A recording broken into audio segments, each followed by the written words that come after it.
আসসালামু আলাইকুম ওয়া রাহমাতুল্লাহি ওয়া বারাকাতুহু। ইন্নাল হামদালিল্লাহ নাহমাদুহু ওয়া নুসাল্লি আলা রাসূলিল কারীম, আম্মা বা'দ।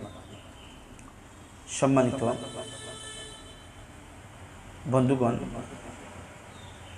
দেশ বিদেশ থেকে, কাছ এবং দূর থেকে যারা আমাকে দেখতেছেন, সবাইকে অত্যন্ত অন্তরের অন্তঃস্থল থেকে ধন্যবাদ জানাই।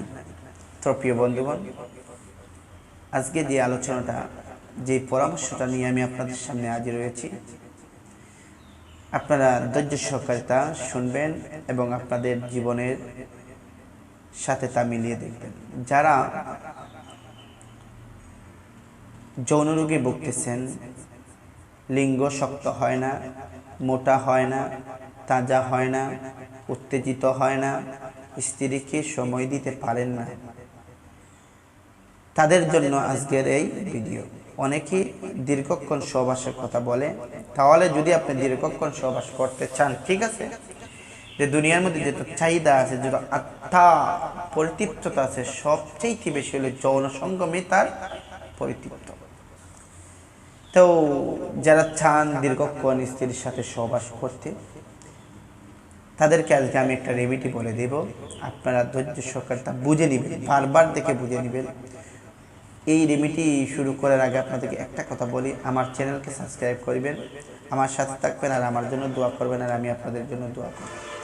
তো প্রিয় বন্ধু, আসুন, যারা বিভিন্ন খারাপ পথে যাইতে যাইতে লিঙ্গ একেবারে শেষ করে দিয়েছে, যে সমস্ত ভাইদের লিঙ্গ দাঁড়ায় না, যে সমস্ত ভাইদের আগামোটা গড়ি চিকন হয়ে গিয়েছে, যে সমস্ত যুবকের বসা থাকিয়া দাঁড়ালে মাথা ঘুরায়, যে সমস্ত যুবকরা অতিরিক্ত দীর্ঘমেয়াদী অস্তমিতন করেছে, আপনারা আর অস্তমিতন করবেন না, কুচিন্তা করবেন না, বেশি বেশি করে ঘুমাবেন।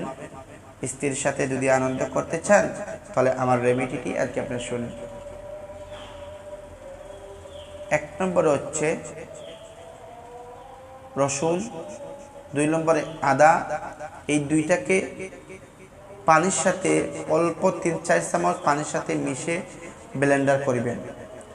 এরপর তার সাথে মধু মিশাবেন 1 চামচ।